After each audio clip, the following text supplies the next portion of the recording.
ইব্রাহিম আলাইহিস সালাম জানিয়ে দেয়, পরিষ্কার করে লেখা আছে যখন হযরতে ইসমাঈল আলাইহিস সালাম একটা বয়সে উপনীত হলেন, আল্লাহ আর পক্ষ থেকে জানিয়ে দেওয়া হয়, ইব্রাহিম তোমার সব থেকে প্রিয় জিনিসটাকে আমি আল্লাহ আমার পথে কুরবানি তুমি দিয়ে দাও। সব থেকে প্রিয় জিনিস ইব্রাহিম আলাইহিস সালাম 80 বছর পরে সন্তান পেয়েছিলেন।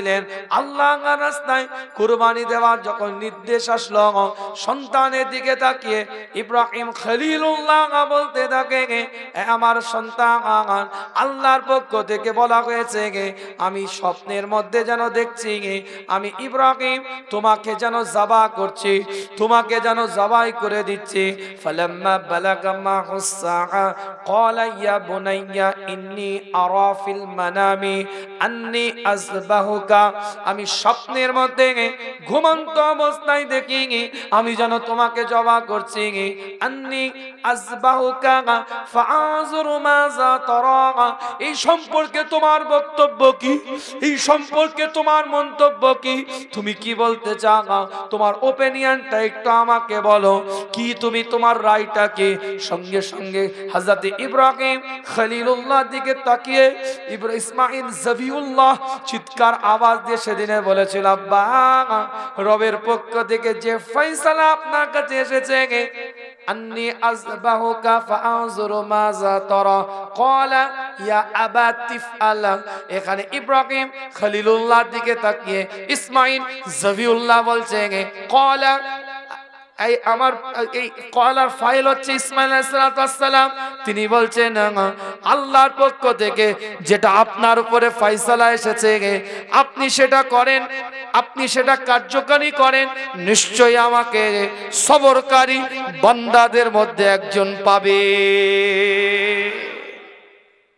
ক্বালা ইয়া আবা তিফআল মা তু'মার সাতাজিদুনি ইনশাআল্লাহু মিনাস সাবিরিন, নিশ্চয় আপনি আমাকে সবরকারী বান্দাদের মধ্যে থেকে পাবেন। বড় ঘটনা, ইসমাঈল আলাইহিস সালামকে যাবার উদ্দেশ্যে নিয়ে গেলে, এইসব ঘটনা আপনাদের জানা আছে।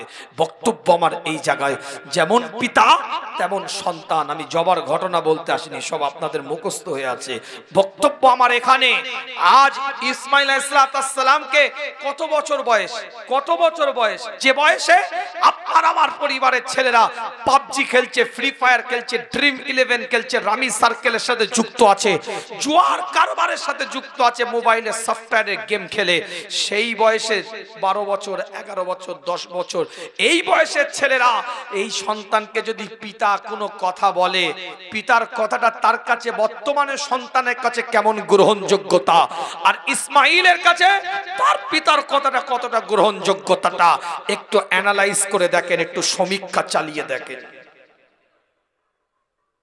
বলতে যাও না তোমার ছেলেকে, কচি স্বপ্নে দেখছিলাম আমি যেন তোমাকে হোস্টেলে রেখে এসেছি, জবাই করতে হবে না, এইটা বলবেন হোস্টেলে, জবাই তো অনেক দূরের কথা, তুমি বললে মার্ডার হয়ে যাবে। হোস্টেলে রেখে এসেছি, ঘুরিয়ে যে জবাবটা দিবে না, বলে আব্বা রাতে কি খেয়ে ঘুমিয়েছিলে, ওটা পেট গরমের স্বপ্ন। এই কথা কিছু বুঝতে পারছেন না, পেট খুব গরম হয়ে গেছিল, ভুলভাল দেখে ফেলেছো, মা বলছিল তো তুমি রাতে ভুলও বকো নাকি, আবার একটা জুড়ে দিবে। কি করে হলো? সন্তান তৈরি করলো, আল্লাহ সন্তান দিলেন, কিন্তু সন্তানটা আপনার পরিবারে আপনার কাছে কিন্তু মানুষ হয়েছে, সন্তানটাকে আপনি সেইভাবে তৈরি করতে পারেন না, তাই আপনার কথার উপরে সে মন্তব্য করছে। অপরাধী সন্তান নয়, অপরাধী নিজে আত্মসমালোচনা করেন। আটার খামির দেখেছেন, খামির যদি গোল করেন গোল হবে, চৌকো করেন চৌকো হবে, ওটাকে ভেজে ফেললে সেঁকে ফেললে আর আকার পরিবর্তন করা যাবে না, যাবে তখন ছিটতে হবে। ছোট থেকে যদি তৈরি করতাম ছেলেগুলোকে সঠিক রাহে সঠিক পথে, নিশ্চয় সেই সন্তান একটা জায়গায় দাঁড়াতো। কথা ঠিক বলছি না? আল্লাহ আমার সকলকে কবুল করেন, সকলে বলেন আমিন। জোরে বলা যাবে না আমিন? আমার একটা 10 বছরের ছেলে আছে, আমি আপনার কি বলে নাম করার জন্য বলছি না, উদাহরণ দেওয়ার জন্য বলছি। আমার 10 বছরের ছেলে, আমি অনেক সময় আসরের সময় একটু চোখ লেগে যায় আমার, জোহরের নামাজটা ঘুম থেকে উঠে জামাতে পড়ে এসে আসরের সময় অনেক সময় চোখ লেগে যায়, 10 বছরের ছেলে আমার আব্বা জামাতের সময় হয়ে গেছে, তার মানে কি বুঝলেন? আমি আবার বলছি কচি উজু করে নাও জামাতের সময় হয়ে গেছে। এখন বাপ যদি বিড়িখোর হয়, ছেলে তো গুটকা এমনিই খাবে, ওটা তো ফ্রি আইটেম হয়ে গেছে। আমার কথাটা কিছু বুঝতে পারছেন না? বুঝতে পারেন? পরিবারতন্ত্র তৈরি করেন। কি পরিবারতন্ত্র মানে কি? আর অন্যদিকে নিবেন না। পরিবারতন্ত্র মানে প্যাকেজিং পরিবার তৈরি করেন। এই যে সন্তানগুলো পেল, নিশ্চয় এর বাপ মা উৎসাহ ছিল, তাই আজকে এই সন্তানগুলো কোরআন তেলাওয়াত করতে শিখতে পারল। কি ভাই কথা ঠিক বলছি না ভুল বলছি? আজকে ওই বোনটা আমার কোরআনটা হাতে নিয়ে যাচ্ছে, নিশ্চয় ওই পরিবারের সন্তানের বাপ মা চেয়েছিল আমার বাচ্চাটা কোরআন শিখুক, প্রচেষ্টা করেছে, 100 না হলেও কিছুটা তো হয়েছে। এই পরিবেশ পরবর্তী প্রজন্মকে তৈরি করেন, দ্বীনি ইলমের উপরে তৈরি করেন।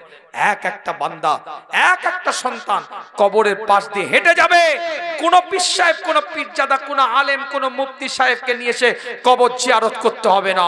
তোমার নেক সলেহ সন্তান কবরের পাশ দিয়ে হেঁটে যাবে। আল্লাহর কসম করে বলছি, ওই সন্তানের হেঁটে যাওয়াতে কবর জান্নাতের টুকরা হয়ে যাবে। সালামও দিতে হবে। যা চাইছে তাই দিচ্ছেন, যা চাইছে তাই দিচ্ছেন, দিতে বাধা নেই, কিন্তু ভেবে তো দেখা দরকার যে কোনটা ক্ষতিকারক। আইসক্রিম আপনি খাওয়ালেন, কিন্তু ওই বাচ্চা আবার 6 মাস পরে একবার আইসক্রিম খেতে চেয়েছে, তখন তার গায়ে ঠান্ডা লাগা আছে, জ্বর আছে, গলা কাশি হচ্ছে, আপনি কি দিবেন তার হাতে আইসক্রিম? ভাববেন না তো এখন চলবে না? জীবন তৈরি করে। তাই এই সূরাতুস সাফফাতের এই আয়াত দিয়ে বোঝাতে চেয়েছি আপনাদেরকে, যেমন পিতা তেমন সন্তান। বলছে জবা করবি? হ্যাঁ জবা হব। তৈরি করেছে, উত্তর দিচ্ছে নিশ্চয়ই আমাকে সবরকারী বান্দাদের মধ্যে থেকে পাবে। ইন্নাস সালাতা, এক একটা ইবারত এক একটা জায়গায় অ্যানালাইজ করে বুঝতে হবে, জীবনের নীতিমালা তৈরি করতে হবে, উসুল তৈরি করতে হবে। এক একটা বান্দাকে আমার আল্লাহ কবুল করে নিয়ে ওলি বানিয়ে দিবে। জোরে বলেন না সুবহানাল্লাহ। আমার পরিবারটা কেমন হবে, আমার স্ত্রী কেমন হবে, আমার মায়ের সাথে আমার আচরণ কেমন হবে, আমার বাপের সাথে আমার আচার ব্যবহারটা কেমন হবে, আমার সন্তানের সাথে আমার সম্পর্ক কেমন থাকবে। বাপও সিনেমা দেখছে, ছেলেও সিনেমা দেখছে, তাহলে কি হবে? মাও সিরিয়াল দেখছে, ছেলেও সিরিয়াল দেখছে, তাহলে কি হবে? কথা ঠিক বলছি না? ছেলে যদি জানে যে আমার বাপ আমার ছোট চাচার সম্পত্তি জোর করে নিজের নামে রেকর্ড করেছে, কোশ্চিন কালেও আপনার দুটো ছেলে আরো আছে, ও বড় ছেলে আপনার দুটো ছেলের অংশ ওরেও মারবে। ফর্মুলা বলছে, কিছু করার নেই। আল্লাহ আমাদের সকলকে কবুল করেন। ওয়াজ নাসিহাত করার উদ্দেশ্য নয়, কেন তালিমে জিকিরের জন্য নিয়ে এসেছেন, কিছু কথা না বললে নয়, একটু টাচ দিলাম। কুরবানি সামনে আমাদের যেটা আছে, ঈদুল আযহা জাবহা একটা পর্ব আছে। আমাদের কর্মকাণ্ড এমন হবে, অন্য স্বজাতির অন্য ধর্মের মানুষ আমাদের কাজের দ্বারাই যেন প্রভাবিত হয়, আমাদের কর্মকাণ্ড দ্বারাই তারা যেন ভাবে যে মুসলমানদের কর্মকাণ্ড দেখ, এটা যেন নজির হয়। আমাদের আখলাক ব্যবহার আচরণের মাধ্যম দিয়ে তাদেরকে প্রভাব তৈরি করতে হবে, ইমপ্রেস করতে হবে। কথা ঠিক বলছি না ভুল বলছি? পশু জবা করব, এটা আমাদের একটা ইবাদত বলে মনে করি, কিন্তু এর দ্বারাই আমাদের অনেক কিছু সতর্কতা থাকতে হবে। কেন পাশে একটা অন্য স্বজাতির মানুষ বাস করতে পারে, অন্য ধর্মের মানুষ থাকতে পারে, সেই ধর্মীয় ব্যক্তিত্ব হয়তো আপনাকে ভালোবাসে, কিন্তু আপনার হয়তো এই কর্মকাণ্ডটাকে সে ভালোবাসে না, হতে পারে, কিন্তু আপনাকে আপনার মতন করে তাকে ভালোবাসা দিয়ে রাখতে হবে। কথা ঠিক? উগ্রতা নয়, ভদ্রতা, নম্রতা, ভদ্রতার মাধ্যম দিয়ে তাদের সাথে কথা বলে জীবনের নীতিমালা তৈরি করতে হবে। এটাই ইসলামের আদর্শ, এটাই ইসলামের নীতিমালা। হযরতে মুসাইব ইবনে উমার রাদিয়াল্লাহু তাআলা বিখ্যাত একজন ব্যক্তিত্ব।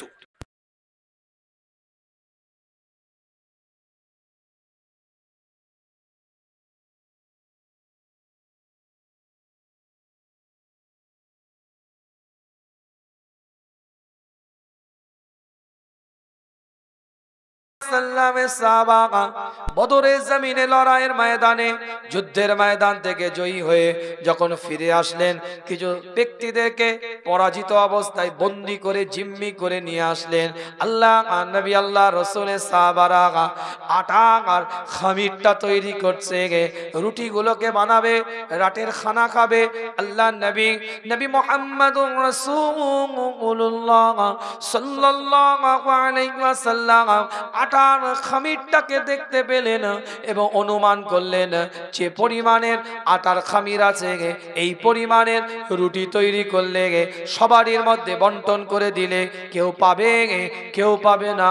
তাই আমার রাসূল সেই দিনে নির্দেশ জারি করে দিলেন, তোমরা আটার খামিরটা দিয়ে রুটিগুলোকে তৈরি করো, আর যাদেরকে তোমরা পাকড়াও করে নিয়ে এসেছ, বন্দি করে নিয়ে এসেছ, জিম্মি করে নিয়ে এসেছ, তাদের মধ্যে রুটিগুলোকে বন্টন করে দাও, আর তোমরা সারা রাত খেজুর খেয়ে কাটিয়ে দাও। সাহাবাদেরকে হুজুর নির্দেশ দিয়ে দিলেন, যুদ্ধের ময়দানে তারা তোমাদের প্রতিদ্বন্দ্বী ছিল, তাদের সাথে তোমাদের লড়াই ছিল, এখন যুদ্ধ পরিশেষ হয়ে গিয়েছে, তোমরা জিতে গেছো, তারা হেরে গেছে। আজ যখন তাদেরকে তোমরা তোমাদের বাড়িতে নিয়ে এসেছো, এখন তোমাদের তারা প্রতিদ্বন্দ্বী নাই, এখন তোমাদের তারা মেহমান হয়ে গিয়েছে, আর মেহমানদের সাথে উত্তম ব্যবহার করাটা তোমাদের জন্য ঈমানি দায়িত্ব হয়ে গেছে। রুটি তাদেরকে দাও, খাজুর তোমরা খাও। কথা বুঝতে পারছে? প্রত্যেকটা ধর্মের, প্রত্যেকটা সম্প্রদায়, প্রত্যেকটা রিলিজিয়াসের মানুষকে আপনাকে ভালোবাসা দিতে হবে, মোহাব্বত করতে হবে। এটা ঈমানি দায়িত্ব, মানুষ হিসাবে তাকে ভালোবাসতে হবে, এটা ঈমানি কর্তব্য। না না, নাটক চলবে না, অভিনয় চলবে না।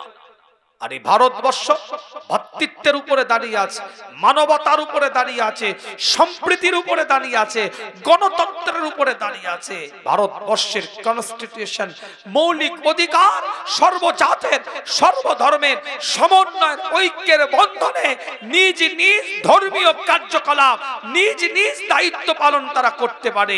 সম অধিকারে কাঁধে কাঁধ মিলিয়ে, হাতে হাত মিলিয়ে, বুকে বুক মিলিয়ে এই ভারতবর্ষে বিগত দিন বসবাস করেছে। সর্বজাতের সর্বধর্মের সমন্বয়ের মধ্যে দিয়ে এখনো বসবাস করছে, ইনশাআল্লাহ আগামী প্রজন্ম বসবাস করবে। কিন্তু কিছু সাম্প্রদায়িক মনোভাবপূর্ণ ব্যক্তিত্ব, কিছু টিভি চ্যানেল, কিছু গদি মিডিয়া, কিছু অ্যাঙ্কারার, কিছু মিনিস্ট্রি মিডিয়া, কিছু ইউটিউব চ্যানেল, এরা হেট ল্যাঙ্গুয়েজ ব্যবহার করছে, খারাপ শব্দ ব্যবহার করছে, সাম্প্রদায়িক বীজ রোপণ করার চেষ্টা করছে, ভারতবর্ষের সম্প্রীতিটাকে নষ্ট করার প্রচেষ্টা করছে, ধর্মীয় মেরুকরণ করার প্রচেষ্টা চালাচ্ছে। এদের বিরুদ্ধে ভারতীয় নাগরিককে সচেতন হতে হবে। কথা ঠিক বললাম না ভুল বললাম? হেট ল্যাঙ্গুয়েজ ব্যবহার করছে। কদিন লাফাচ্ছিল দেখেন না, কিসের কুসু কিসের কুসু দৌড়চ্ছে, এ কথা বলেন না কেন? ও পাগল না তার কাটা?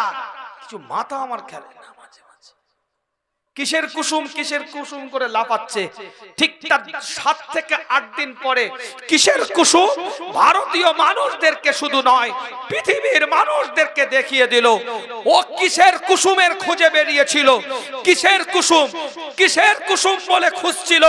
ওর স্টুডিওর মধ্যে, ওর অ্যাঙ্কারিং এর জায়গায় বসে, ওর টিভি চ্যানেলের মধ্যে বসে ভারতের মানুষকে সাক্ষী করে পৃথিবীর মানুষকে দেখিয়ে দিল কুসুম কিসের। দেখ, একটা হচ্ছে সুফিয়া কুরাইশি, আর একটা হচ্ছে ভূমিক সিংহ। এটাই হচ্ছে কুসুম দুটো। একটা হচ্ছে সুফিয়া কুরাইশি কর্নেল, সুফিয়া কুরাইশি, আর একটা হচ্ছে মেজর ভূমিক সিংহ। এটাই হচ্ছে ভারতের দুটো কুসুম। ওর জবাব দিয়ে দিয়েছে তারা। কথা ঠিক বলছি না? আলোচনা অনেক, কিন্তু আজকে নয়। আজকে আমাকে দাওয়াত করেছেন জিকির করাবার জন্য, ওয়াজ করাবার জন্য নয়। কথা ঠিক না বল? এটা একটু ফ্রি একটু করে দিলাম, আমরা আগ্রহ করে বসে আছেন। আল্লাহ পাক কবুল করেন, সকলে বলেন আমিন। একটু জোরে বলা যাবে না আমিন? চিৎকার দিয়ে বলা যাবে না আমিন? কলিজা দিয়ে বলা যাবে না আমিন?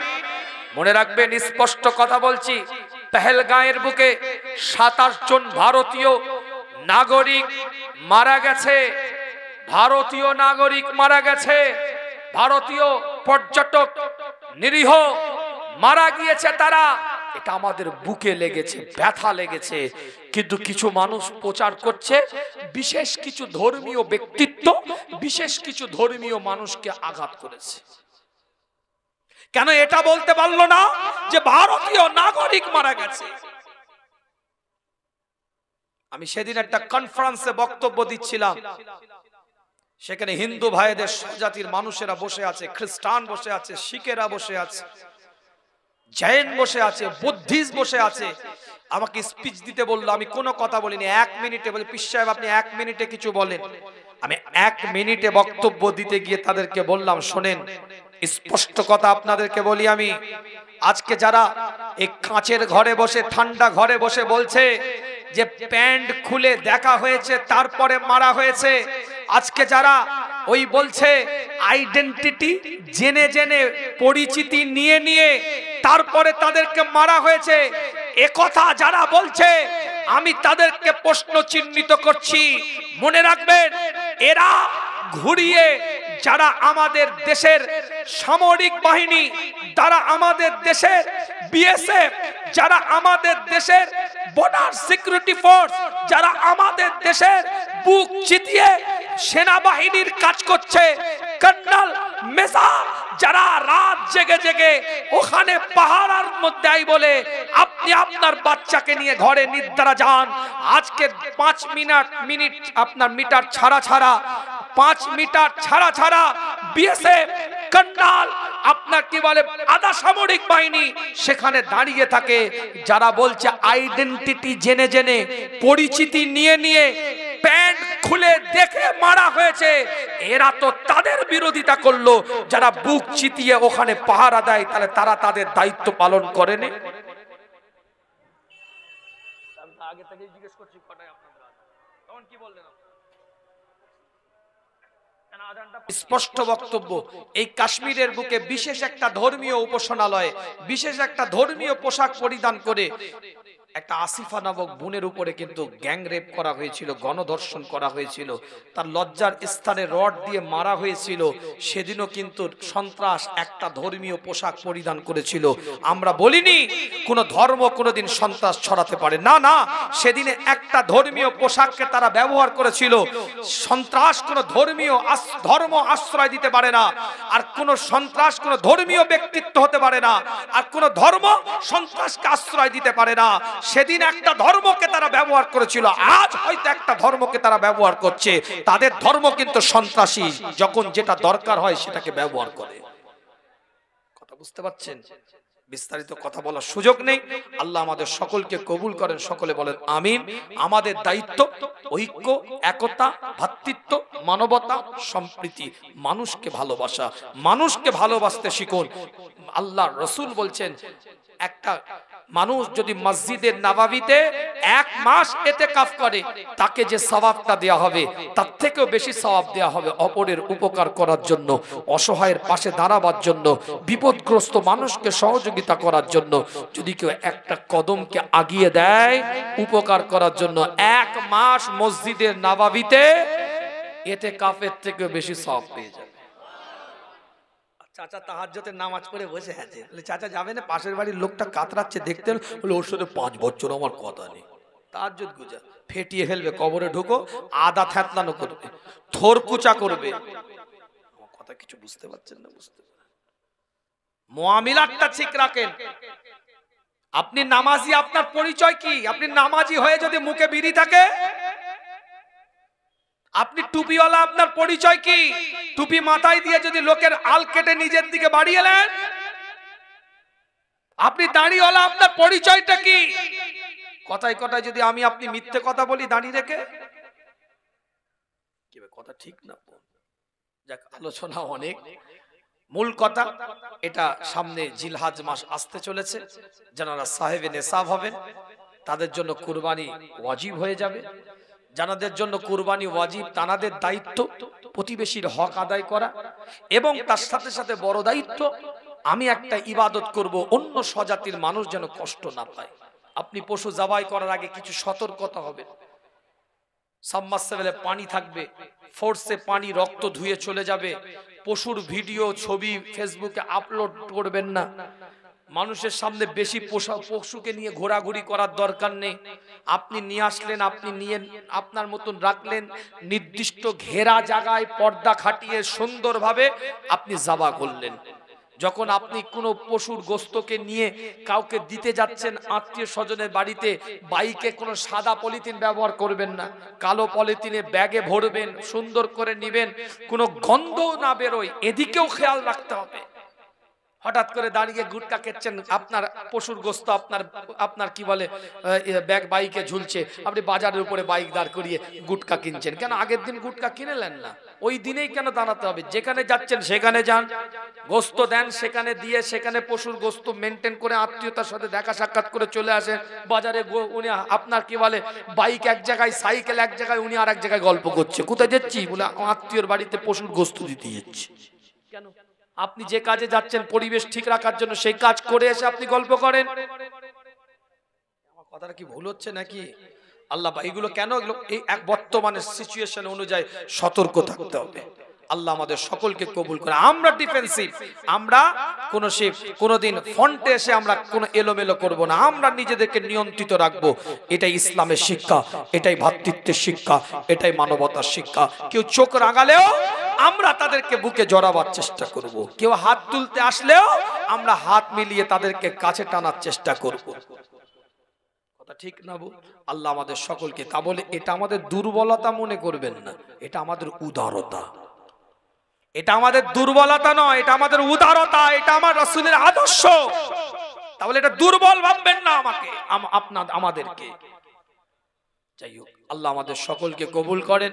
একের পর এক উলামা হযরতরা আসবেন, পীরজাদা ভাইজানরা আসবেন। আমি তো ঘরের ছেলে, সব এলাকায় আল্লাহ শুকর আপনাদের দোয়ায়, গ্রামে পাড়ায় মহল্লায় এলাকায় যত জলসা জুলুস ওয়াজ মাহফিল যত গ্রাম আছে মোটামুটি সবই ঘোরা আছে। বছরে একবার না একবার, দুটো তিনটে জলসা হলে দুটো তিনটেতেই আসে। আল্লাহ পাক কবুল করেন। এখানে বসে আছে সব গ্রামের নাম বলে দেবো ইনশাল্লাহ। আমি যে কটা মুখ দেখতে পাচ্ছি গ্রামের নাম বলে দিতে পারবো আমি। এই রকম সম্পর্ক আপনাদের সাথে। আল্লাহ আমাদের সকলকে কবুল করেন, সকলে বলেন আমিন। বিদায় নিয়ে আপনাদের খেদমত থেকে গুনাহগারের জন্য দোয়া করবেন, আমিও আপনাদের জন্য দোয়া করি। আল্লাহ আমাদের সকলকে কবুল করেন, সকলে বলেন আমিন। আসেন সকলে একটু আমরা একটু নিয়ামত হিসাবে একটু পড়ে নিই। সকলে পড়েন আউযু বিল্লাহি মিনাশ শাইতানির রাজিম, বিসমিল্লাহির রহমানির রহিম। আয় আল্লাহ তাআলা, আমি तमाम গুনাহ হইতে তওবা করিতেছি, জানা গুনাহ অজানা গুনাহ, ইচ্ছা করে গুনাহ, জাহিরি বাতিনি, সগীরা কবীরা, শিরক বেদাত সমস্ত গুনাহ হইতে তওবা করিতেছি। আস্তাগফিরুল্লাহ রাব্বি মিন কুল্লি যামবি ওয়া আতুবু ইলাইহি, লা হাওলা ওয়ালা কুওয়াতা ইল্লা বিল্লাহিল আলিয়্যিল আযীম। আশহাদু আল লা ইলাহা ইল্লাল্লাহ ওয়া আশহাদু আন্না মুহাম্মাদান আবদুহু ওয়া রাসূলুহু। লা ইলাহা ইল্লাল্লাহু মুহাম্মাদুর রাসূলুল্লাহ সাল্লাল্লাহু আলাইহি ওয়াসাল্লাম। আমি বাইআত হইতেছি, বাইআত ইস্তিকামাত সুন্নাত, বাইআত তরিকত, বাইআত সুন্নাত রাসূল। উপর হাত সওবান সিদ্দিকী, যিনি মুস্তাফিজ হচ্ছেন পীরে কামেল শাহ সুফি আলা হযরত আবু ইব্রাহিম মুহাম্মদ উবাইদুল্লাহ সিদ্দিকী রাহমাতুল্লাহ আলাইহি, যিনি মুস্তাফিজ হচ্ছেন পরতবে কাইয়ুম শাইখুল আরিফিন আলা হযরত আবু নসর আব্দুল হাই সিদ্দিকী রাহমাতুল্লাহ আলাইহি, যিনি মুস্তাফিজ হচ্ছেন মুজাদ্দিদে জামান কুতুবুল আলম আমিরুশ শরিয়াত পীরে কামেল শাহ সুফি আলা হযরত আবু বকর সিদ্দিকী রাহমাতুল্লাহ আলাইহি। बीच तरीका नक्शबंदिया मुजद्दिद आलिया कादरिया चिश्तिया और मोहम्मदिया। আল্লাহ আমাদের সকলকে মুজাদ্দিদে জামানের মৌলিক নীতি মাসলাকের উপরে কায়েম দায়েম রাখেন, সকলে বলেন আমিন। অত্র এলাকার যত গ্রাম আছে প্রত্যেকটা গ্রাম থেকে বা বিদেশেও যারা থাকে, ফুরফুরা ফাতিহিয়া খারিজিয়া দাওরাতুল হাদিস মাদ্রাসা, যেটা আমার মেজো চাচা জান হুজুর পীর কেওলা পরিচালনা করতেন, লিল্লা বোর্ডিং সহ যথেষ্ট আপনারা অর্থ দেন। এই আপনাদের ভালোবাসায় আল্লাহ শুকর, এখন জামিয়া মোহাব্বতুন নেসা নামক মহিলা বিভাগ সহ প্রায় 650 ছেলে মেয়ে পড়াশোনা করছে।